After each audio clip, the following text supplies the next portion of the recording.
right, and I think we are live. We are good to go. We are so excited for this. Hello, everyone, and welcome to the very first Sonar Office Hours. My name is Lindsay. I head up the marketing team here at Sonar. We are thrilled to have you join us today. This live stream was actually born from the quarterly product newsletter that launched about 3 weeks ago. We had a great response to all of the features that Rick had shared in his video recap. So we wanted to give everyone an opportunity to be able to ask Rick some more questions. So here we are.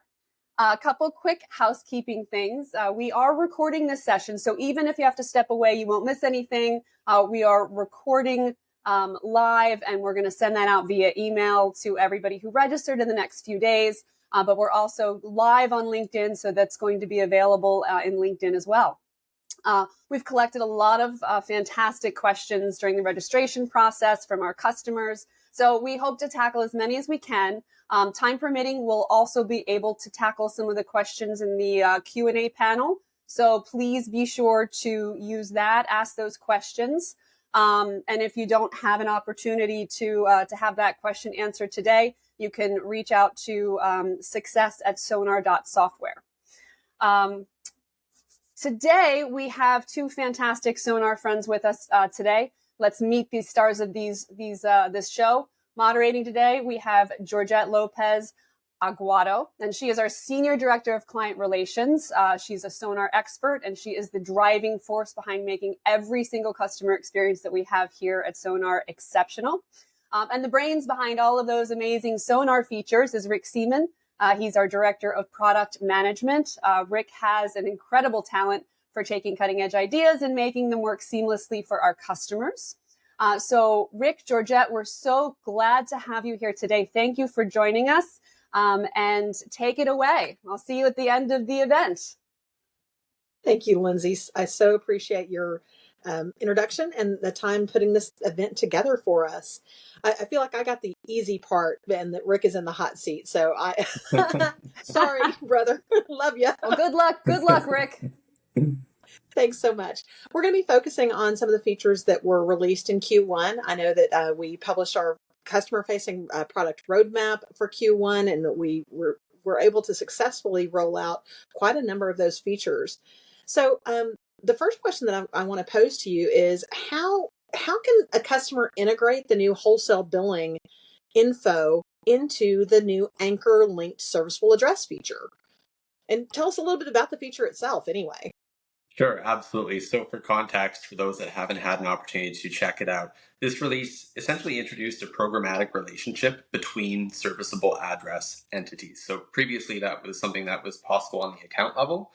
We introduced it on the serviceable address level. So primarily this was done to drive a better solution for those that are billing to MDUs, apartment buildings, HOAs, that sort of thing, with the anchor being the condo building, the link being the units within it. The question here is how to integrate wholesale billing into it. So like I said, that feature, you can kind of connect your units together, 1, 2, 3 Main Street, and then unit 1, unit 2, unit 3, unit 4. And that's fine and dandy, but there may be scenarios where you want to take advantage of some of the billing automations and restrictions that we have in from a feature level, where, say, you only wanted to sell a particular subset of your services to those that are in those units, or you wanted to set unique naming or unique pricing for that service catalog. That's where the wholesale billing comes in. Essentially, it leverages a unique billing default. That's where you set all that data, and then that is enforced programmatically and automatically once you have it in there. Very cool, very powerful. And I assume this question is coming from someone who's been using Sonar for a while. And I can definitely acknowledge that if you are already billing a property through other means, and you have all of these things already set up, it isn't just like flipping on a light switch to adopt the wholesale billing. And this is an interesting one. I'll share a quick little story. When we were developing this feature, one of the things that we had on our radar was, wouldn't it be awesome if, as part of this, we could introduce a wizard, essentially, that would allow you to select which of your existing addresses that you wanted to convert into this new paradigm, and then automatically we would take the records and transform them in a way that poof, it spits out the other side with wholesale billing turned on. Well, we did research, we talked to a lot of customers, and what we found is really we weren't able to find two customers that were doing the same thing. So unfortunately, the opportunity to have that automagic process wasn't really there because we weren't having the data consistency on the inputs. So what does that mean? I think for anyone that is coming into Sonar Greenfield, or if you sign a new property and you want to set things up for the first time, it should be straightforward. Obviously you got to get yourself up to speed on how this works. Check out our cast series on the feature set, check out our knowledge base article. But once you've got armed with that knowledge, you should be able to stand it up pretty easily. I think the challenge comes in where you are already billing existing properties and you want to adopt this. I think the best advice I could give would be to reach out to us and start that conversation. Let us learn what your current strategy is for billing these things, and then we can help to collaborate with you and advise on what that right plan is. The order of operations is going to become very important for transforming those records, and you want to make sure that you get that right. You want to make sure you're going into that with a solid plan, and we're here to help with that. Awesome. Yeah, absolutely. And the client relations management team is absolutely here to help guide that path for customers that want to adopt this feature for properties, for bulk properties they may already have deployed in their Sonar instance. But you're absolutely right. Everybody does it a little bit differently. So being able to swing that magic wand just wasn't something that we could roll out. Just tied to that particular feature, I have another question: is when will packages be able to be set up as a billing default for these anchor addresses? Excellent. I could guess one of two customers that I already know have kind of been early adopters on the feature set, and this is feedback that we've gotten. So just for context, for those listening, like I talked about, defining that unique service catalog and allowing Sonar to enforce that, that is right now, in terms of what is in production, relegated to services. And if you are selling packages, anchor linked wholesale is not supporting packages. So the question is, when is it coming? And I think that's a great question. The current limitation, we do like to take a crawl, walk, run approach, especially with larger features like this. So I can say, it wasn't just an oversight. We knew this was something that potentially was going to be important, but we started with the services and we wanted to see what feedback came in. Feedback started to stream in, so either this is someone that already has asked for it or we have another data point. Either way, I can definitely share that this is on our radar. We are currently exploring what that's going to look like, in terms of expanding the complexity that packages have over services. Where's that going to intersect, and what are we going to need to actually change to roll that out? So no date yet, I guess, is getting direct to the question. And in the meantime, for those that are listening and saying, yeah, we're going to need that, vote it up. So I know there is an item for this in our feedback portal that is accessed in-app through the resource center, which is launched through the question mark button. Go into the feedback portal, find this item, vote it up, drop in a comment. That definitely does help us to substantiate kind of the breadth of interest that there is in it, but I can at least confirm this is something that is on our radar and something that we have a path towards introducing for sure. And I think it's important for our V2 customers to know that we do pay attention to that feedback portal. We want you to tell us what your use case is. So add additional context when there's a feature that speaks to your heart. Go look for it before you create a new one. Go see if somebody else has already asked for it and they're looking at it a slightly different way. Vote it up, but you can also follow it. You can decide that you want to see when something is still awaiting feedback, moved to planned, or even been released, and we'll automatically notify you when you've moved through that process. So great call out there for our V2 customers. Next question that was pre-submitted was, is there any upcoming development plans for the customer portal or customer self-service features? Yes, actually, a recent update to the portal, definitely the most recent thing that we touched on it. For those that are in the US, you probably have heard a little something about these FCC nutrition broadband labels. Sonar is working on a solution for that, and as part of that solution, you need to display those at your point of sale. You need to display those in your customer portal. So we did introduce an update to the portal that gives an easy way to get those Sonar generated labels into the portal itself. So then Sonar can take care of automatically displaying the correct label to whichever customer is logging into the portal. So that's a new feature that's come. And then reflecting on the portal more broadly, I can share that we are currently exploring a larger revamp rather than, just kind of feature here, feature there. We've identified an opportunity to look at more, foundational changes to the portal product. If you look at our roadmap deeper in kind of in the later section, we're working towards introducing an e-commerce solution. So, essentially a point of sale kind of self sign up functionality of some kind. That is it's not the same as a customer portal, but I think there's an intersection there. So knowing that we're working toward that, we're seeing opportunities of where we can invest to, really improve the infrastructure of the portal and bring those two worlds together in a meaningful way. So lots of discussion behind the scenes on the future of that portal product. So probably more information to come as we work towards some of those related features. You touched a little bit on the FCC nutrition label, and I know that this is a hot topic for our customers and operators around. There was a decision made that the feature that we rolled out would be available to anybody. They don't have to be a Sonar customer. Can you tell me a little bit about how that would work for a non-Sonar customer that needs to generate FCC nutrition labels? Sure.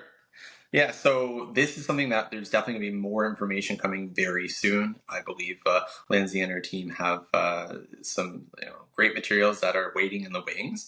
The tool itself is here, and yeah, absolutely. One of the things that we decided was there wasn't I guess a mechanical need for us to keep this behind the Sonar walls, and we figured, hey, we put a lot of work into this. We know this is a growing source of anxiety for a lot of operators, really regardless of your size. There needs to be a solution. The specification is very, very clear, but it's kind of up to the free market to figure out, well, how am I going to generate these labels? So we have a first, kick at the can, I guess, of this. And the way we approached it was a bulk label generator, and it is fed from a CSV. So essentially, the CSV template, it has a column that corresponds to each flavor of data that the label needs to have on it. And for those that are Sonar customers, there's a corresponding report that can be accessed in V2. And I would say it's around the 50% mark in terms of the data that Sonar has already that's necessary. So about half the data is there, but about half the data is missing. So what that means is, the CSV, when it's downloaded out of Sonar, you still need to download it and then populate the missing fields. Now, to your question, Georgette, if you are not a Sonar user, how would this work? The template's still available for public download. The tool's available publicly. The template's going to be empty. So you're going to have, twice the amount of work to populate all of that data. But once you have the CSV full, essentially with one line per service that you want a label for, you upload the CSV, and then our tool ingests it, and it spits out a zip file that is filled with labels. So it really is kind of a 1, 2, 3 process. It is pretty simple. The hard part is making sure you have that data in there. It's things like network management URL or privacy policy URL, stuff like that Sonar doesn't have any awareness of. Absolutely.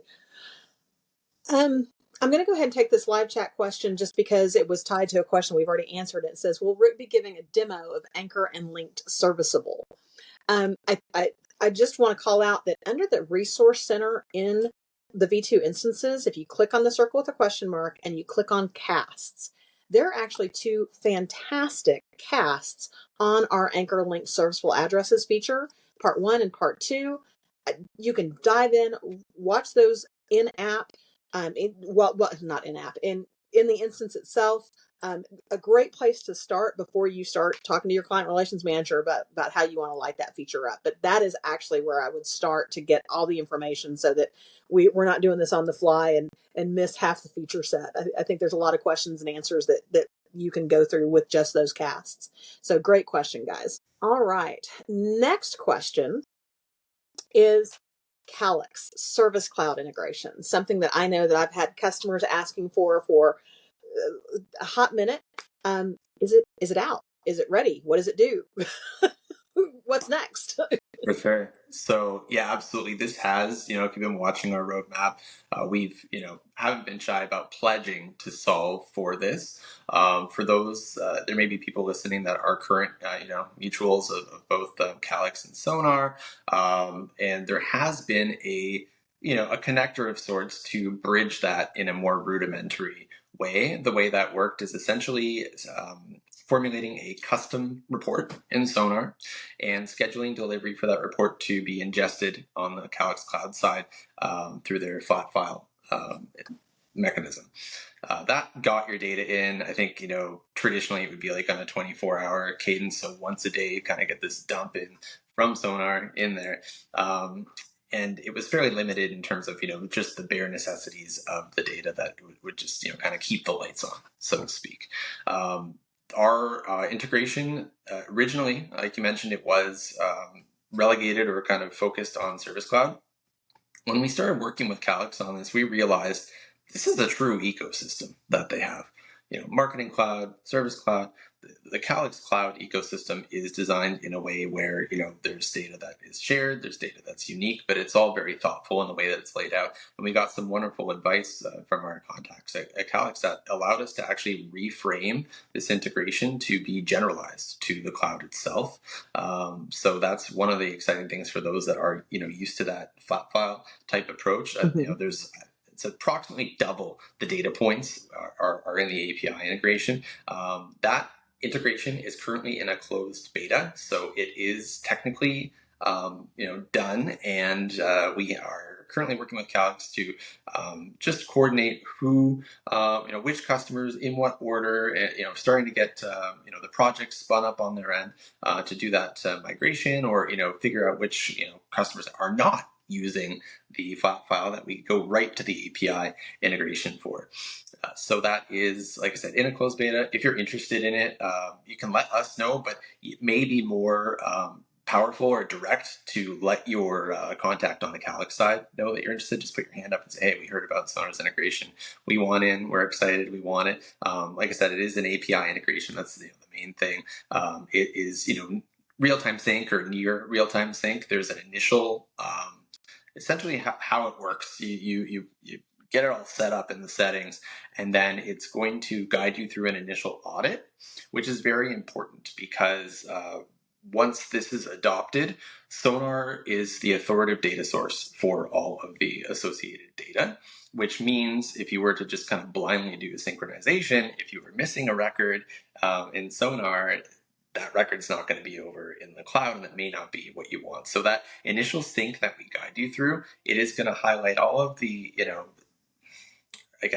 mismatches in data and allow you to work through that thoughtfully before you pull the lever and get that initial sync done. Once the initial sync's done, you've got a near real-time sync of data. So you update a record in Sonar, it's going to be pushed over to the cloud, so that 24-hour lag that's happening with that file solution is eliminated, and you've got the data absolutely flying back and forth the way that you would want it to be. So that's at a high level what that's set out to accomplish, and it is definitely one of these things. I have to say, there is so much potential. That cloud ecosystem is so powerful. There is so much that can be done that we're going to be going back to the feedback piece, really hungry for feedback from those early adopters that see the benefits of what the first version does, but say, hey, if you extended the logic over to this corner, that would be really powerful. We need that feedback because there is a tremendous amount of opportunity. We need to know where to set our scopes next. Outstanding. Well, I know that I've got a large number of customers that they're a Calix shop. That's what they're doing. They're waiting for this live API driven integration, and not to be greedy, but Sonar are going to be integrating with AdTran. Funny you asked, Georgette. Our crack team of developers is actually working on that right now. Now, AdTran's a big company with a big portfolio. To be more specific, we are working on an integration with the Mosaic Cloud Platform, or MCP. And it is going to be focused primarily on data service provisioning to begin.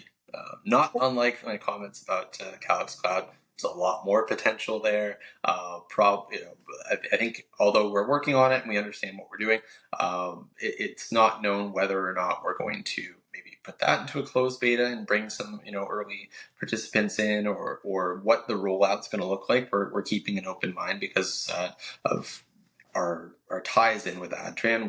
We're very fortunate to be working with the team that is responsible for that product line. So I think we're getting to really tailor things nicely and make sure that the value is there in terms of what connectors are being stood up and what the workflows look like from one side all the way to the other. If this sounds interesting to you, if you've got MCP in your network and you would like to be an early adopter or participate in a beta, let us know. You can throw it in the chat. You can reach out to your contacts at Sonar. But like I said, it's a little early to say whether or not that's going to be the case, but it's actively under development right now, and we'll be rolling out one way or another. Okay, awesome. Well, I want to set the tone for this next question.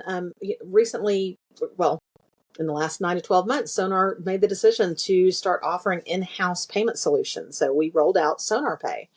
And we did this so that we could drive innovation in the payments platform. Instead of us supporting 7, 8, 9 different unique payment providers, we have 2 providers that we support, Sonar Pay and another provider as well.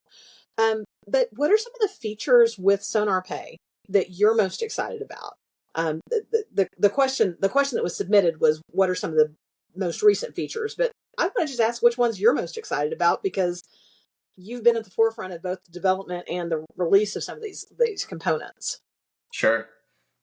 I would say it is the ones that really make good on our objective to close the gap, between the billing system and the payment processing. And I think we have, some good examples of that. So specifically, one that is in place today, we introduced a comprehensive reports dashboard that brings together the data that you want to have together. So being able to see your transaction fees natively alongside the transaction data that's related to them.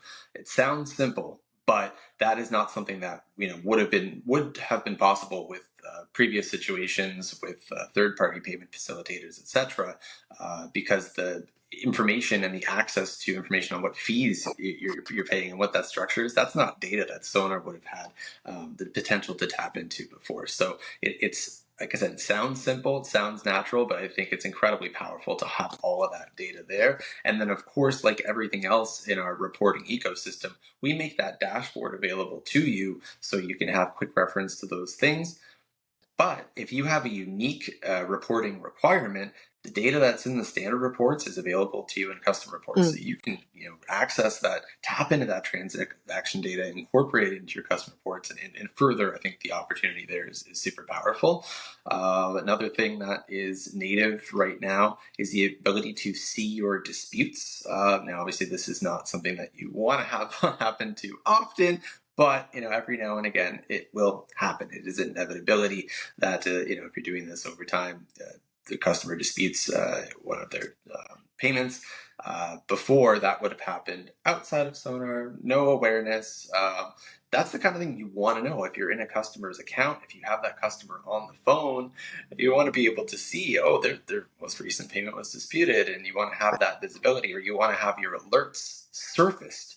You want to know about those. There is a ticking clock for you to respond each time one of those disputes happens. So being able to turn on the notifications within Sonar so you can get an alert pushed to you, the moment that that's detected, is definitely an important thing. So that exists today in terms of what's up and coming. I guess the second part to that, we're planning, in-app dispute handling. So you're going to be aware of that, and then you can actually follow through, and without having to leave Sonar, you can respond to that, and you can work that through end to end.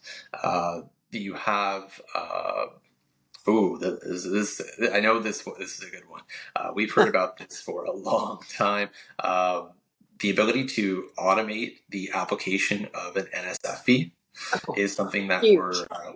we're going to be introducing that as well, and very, very powerful. Obviously, something that you can configure as part of your billing rules in Sonar, and when the NSF is detected, whatever fee you want to pass along to your customer automatically applied, and you can have recovery on that.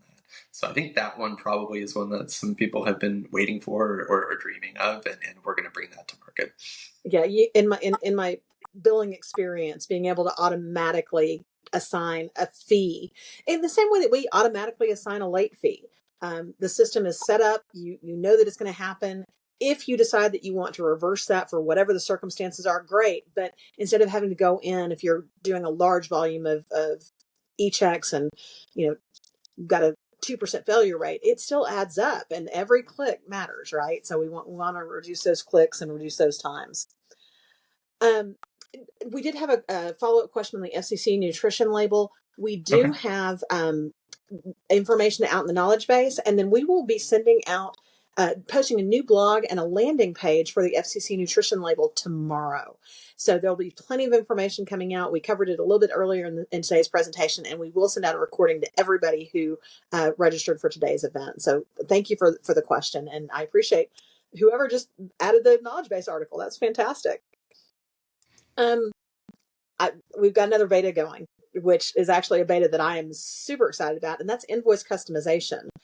And the question that was submitted was, will the invoice customization feature, when it's fully released, allow me to add a bill day that is different from the invoice creation day? Yes. Next question. No. Yes, it will. For those that aren't familiar, again, this is in a beta right now, so there's not a ton of information out there yet. But the billing customization, we're introducing a concept called invoice templates, and right now in Sonar there is one invoice template, the one that your customers get. We've all seen it. We're all familiar with it. And there are ways to influence change on it. So, it's really tied to a lot of the billing settings. Do you want to have are you doing statement or invoice? Do you want to have this or that? And it all ties back to kind of settings that are off and on. We're flipping that paradigm because this is something that goes into your customer's hands. As time goes on, branding is more important, presentation's more important, and we've heard our customers loud and clear. We've got a lot of feedback that we've collected.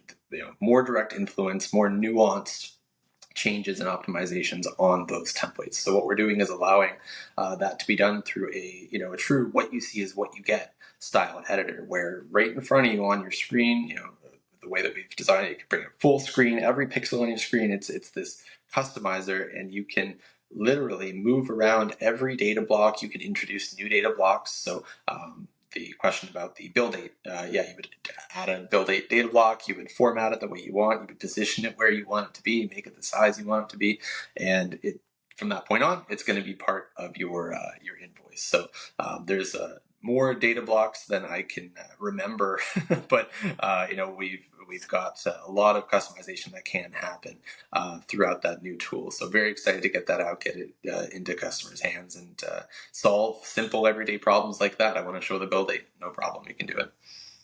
I'm really looking forward to that one, because I know I've never seen so many mergers and acquisitions in my 10 years in the industry. It just seems we've got so many more companies that are consolidating, that are merging together. Some are choosing to completely rebrand. Some are choosing to maintain their branding for the companies that they're bringing under the house, under the umbrella. So just having those options and being able to leverage those different tools, I think is going to be huge for the companies who are expanding through acquisition or merging. There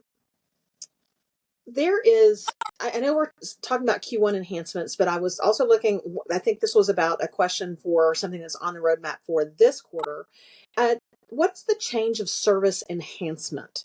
I'm sorry, change of service enhancement feature going to entail? Great question. That one, yeah, I think we have it listed as change of service workflow enhancements. A lot of Yeah, words, maybe not so descriptive or specific as to what it means. So this has to do with when you have a situation where you service a particular location, and maybe just for sake of an example, it's a home. The home's on the market. The home's been sold. You've got a date that the current customer is moving out, date where the person who bought the home is moving in, and this all, you become aware of this at whatever point in time. They give you a call, send you an email, whatever, and you've got in the case of my example, you would have an active account that's associated with that particular serviceable address. But then as you learn about the new customer that's going to be moving into that property, you would create a lead account for them, and your want would be to associate them to that serviceable address in some way. Current limitations in Sonar, it's a one-to-one relationship, and it is a fixed relationship, so you can have one relationship between address and serviceable address, account and serviceable address at a time. So what do you do? And this is what we found in talking to customers and reviewing the workflows. It's maybe not quite as varied as with the billing on the wholesale billing side, but everyone's doing something a little bit different. Pop-up sticky notes are used a lot in this case, like, hey, this person's moving in on August 1st, or maybe custom fields, adopting custom fields either on the serviceable address or the account or both, to kind of just say, this is what's happening.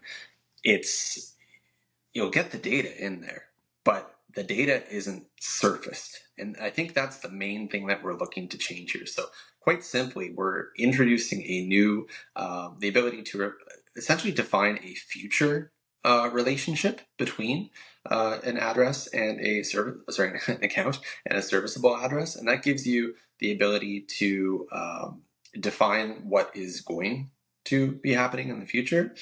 And most importantly, I would say, once that record is in place, you can surface that. So like I said, you could throw that in a custom field or in a note. But if you get a call from somebody and you go into global search, which is generally what happens, you're just trying to kind of pull up the best record to see, do we even have a lead account for this person yet? It's going to pull it up, but you're not going to have that data right away. You got to go dig for that data. We want to surface that target activation data, or whatever it's being referred to. The global search, surface it on the account, surface it on the serviceable address. So it's very easy for your agent to see, okay, well, there is a planned change of service happening here. That is absolutely at the core of it.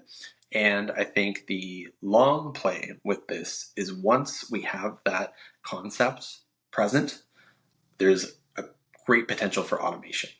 In terms of, if you really conclusively know what your move and move out dates are, and you've got everything figured out, maybe the equipment isn't changing, so you don't have to worry about rolling a truck out there. Yeah. You just want to have Sonar become aware of these things, and click save and move on with your life.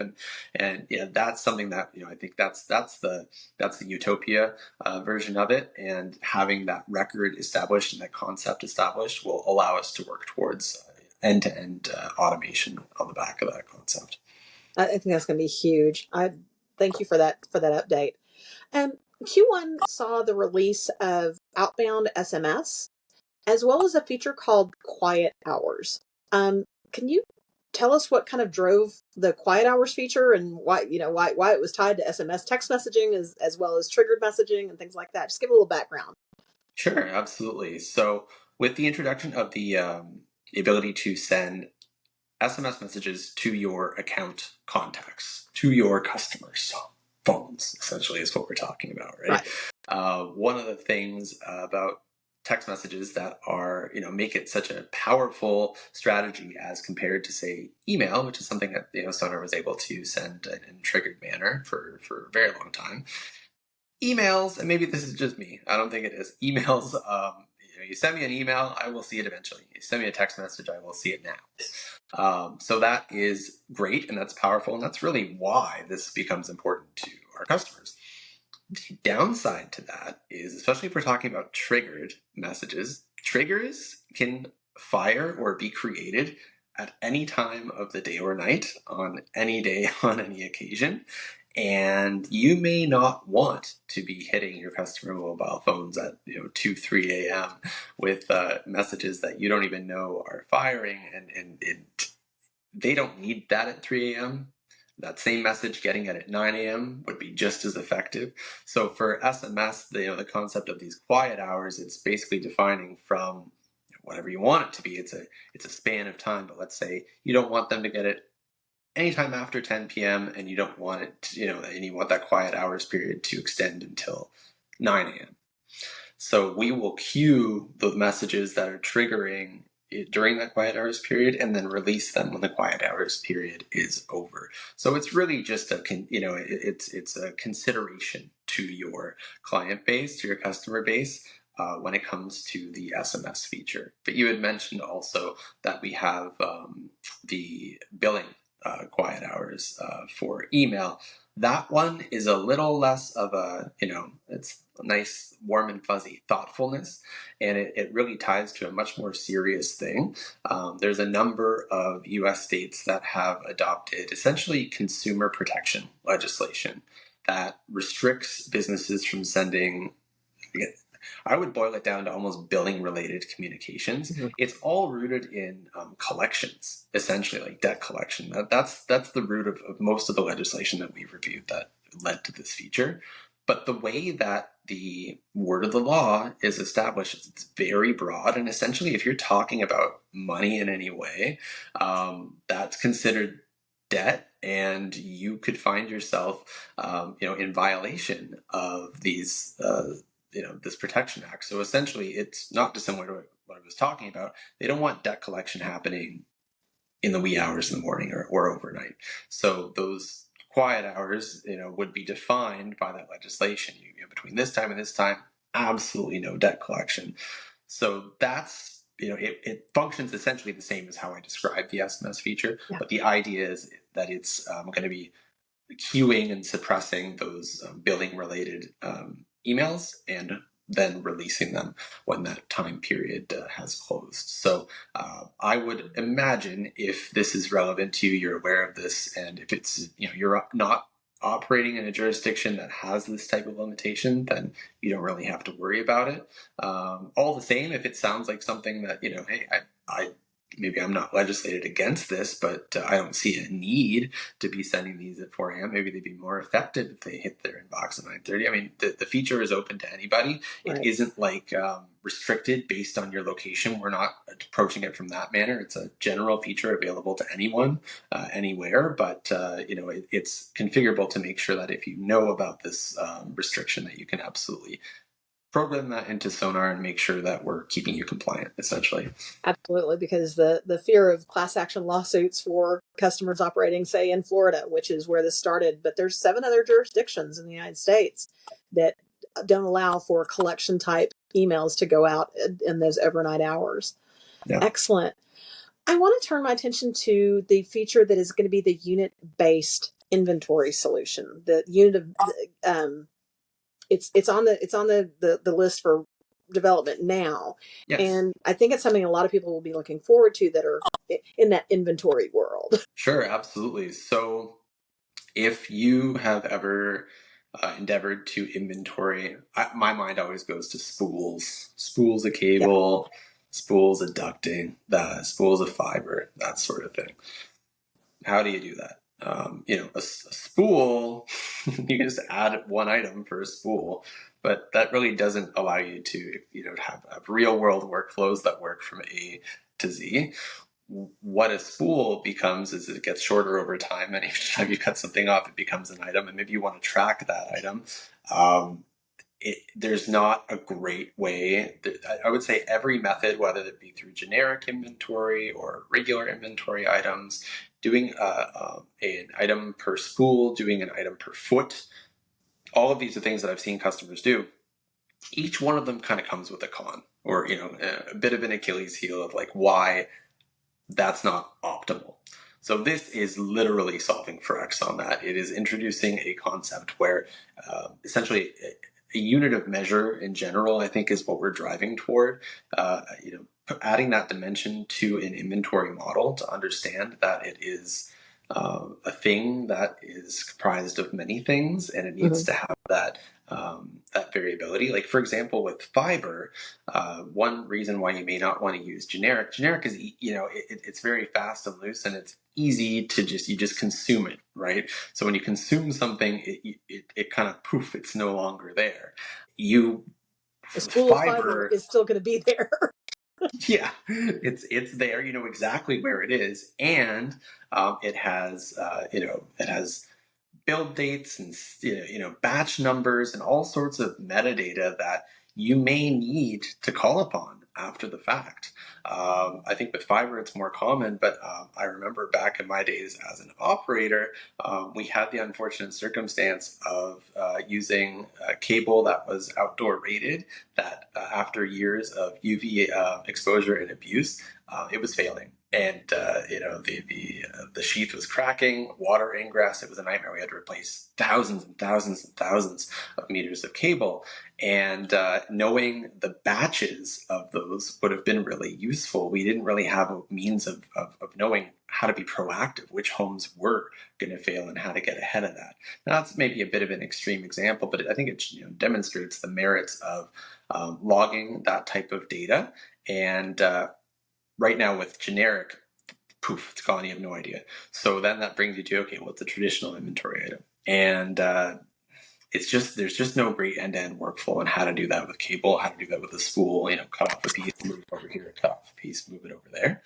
So yeah, we've got that on the radar for that purpose. Again, we're keeping our eyes open. I think there's other things besides spools that this could potentially benefit. So that's the concept behind it. The more we dig into this, I think it's likely that it could actually introduce some fringe benefits to the existing generic inventory construct as well. So definitely excited to touch this. We haven't had any major updates to inventory in a bit, and I think it's a very important thing to it needs to be a mirror to reality, right? Whatever's in Sonar, those records need to reflect accurately and honestly what's happening. And anytime you have to make a concession to kind of force something into Sonar, you're warping what it's reflecting in reality. And I think that's the risk in that is, when it's out there on the inventory, out in your warehouse shelves, you can go and check it out. You can kind of like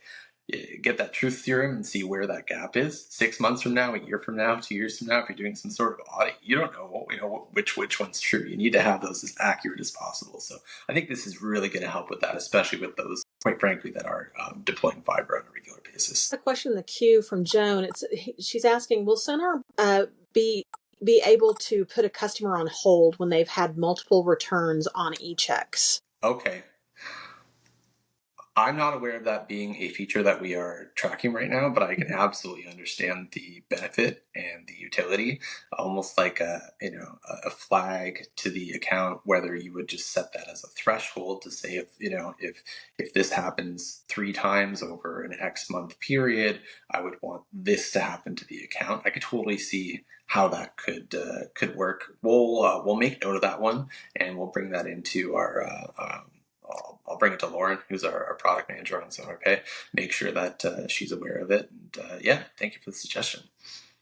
And I know how some of our smaller operators are able to cut somebody off who's been bouncing checks to you. There is a feature in Sonar where you can turn off access to the instance for secondary contacts. So that way they're still receiving their invoices and everything, but you essentially cripple them from having access to the customer portal. If they don't have access to the customer portal, you can't add an e-check operation on that. I find that there's a subscriber count where that's not really a realistic expectation, but it is a feature that some of our smaller operators can leverage, because you would essentially be saying that only one person can log into the instance. And so we can look at that and see if that would be a solution for now, but we'll definitely track this as a feature going down the pipe. And then Mark offered a custom report could track a count of fails, which can then be a custom report could track a count of fails, which can then be scheduled on a daily, weekly basis for review. And there is a custom report that there's a standard report in the instance that shows you payment failures for sure. But I understand that the 3-strike rule, you're out. We don't want your checks anymore. We require you to be a credit card and on auto pay. And I know another feature that we're tracking is we've got some customers asking about convenience fees. If your jurisdiction would allow that, can we automatically apply convenience fees for covering your credit card payment processing? Or maybe it's a fee for not having an auto pay in place. There's all kinds of different ways that I'm seeing people leverage tools within Sonar. So it's very interesting for sure. I did want to make one more call out for the feedback portal in V2. You can access it under the circle with the question mark. You can bounce that into its own screen on your browser at search and see if there's common things that you're interested in that you want to track. You don't have to add a new feature. You can just be tracking things that would be of interest to you and your organization. And you can have multiple people in your company vote something up or add their 2 cents, because your feedback helps us build the tool in a way that makes sense for your implementation. And then if we need beta testers, who are we going to go to? We're going to go to the people who have voted on that feedback portal, that have expressed an interest in that tool. So it's a great opportunity for you to be able to assist us in rolling out new products and product development. And then you can also see that the published product roadmap in the circle with a question mark under product roadmap. Click on that link and then you click the wording and it pops up. You know what, Rick? Tell us about that. I've got you on the hot seat. We've got 3 different categories in the product roadmap. We've got first, next, and later. What does that actually mean? Sure. Good question on that. So, first of all, you've got the first, the next, the later, and then you've got a couple of different categorizations along the vertical. First, well, I'll start with this. The product roadmap, we do update it on not on a schedule, but on a regular basis. We are really big on making sure that we're tracking data, watching things in real time, and making sure that essentially our development cycles are going where they will move the needle in the biggest way, solve the biggest pain points for our users. And trends change, external factors will change that over time. So we're not, the type of company that's going to set here's our roadmap, tattoo it on my leg because it's, never going to change and we're just going to stick to it. The data that we have today is the best data we ever could have. Not at all, right? The second you make a plan, new data comes in and you've got, you've got an opportunity to make sure that that's going to change. So what that means is when you review our roadmap, understand it reflects our best plans based on the last time that we updated it. So we reserve the right, and we will be updating it if we have a material change to the plan. First, next, later. First, for something to be in the first column, I think the likelihood of that changing is very low. You've got, if it's not being worked on already, it's, there's already research and design happening for it to be picked up, in one of our upcoming development cycles. So I think that's, it's almost a continuum of certainty to kind of put it a different way. Things that are closest to the left are, I think you can have the highest degree of confidence in. Things that are further to the right are going to be, potentially subject to change. So I think that's the best way I would describe it. Excellent. Well, guys, I really appreciate your time joining us today for this first ever office hours with our product team and the great questions that were submitted before the event, the questions that you've added in live in chat. And I think we've been able to address all of them. And my friend Lindsay is back to bring us on home. Hey guys, that was such great information. Thank you all so much for joining us. Thank you so much to Georgette and Rick for all that great information. We will get a follow-up email out to you guys. So please look for that in the next day or two. We'll have the recording in there. We'll put some of those links that we discussed today, especially that FCC label generation tool. That is amazing. Really excited to be able to share that with you guys. And I think that is a wrap for our inaugural office hours. I think that everybody enjoyed it. So we'll do this again next quarter, and look for an invitation coming in the next couple months. And we'll see you guys all then. Thanks, everyone. Thanks, guys. Thank you so much. Take care. Bye-bye. Bye.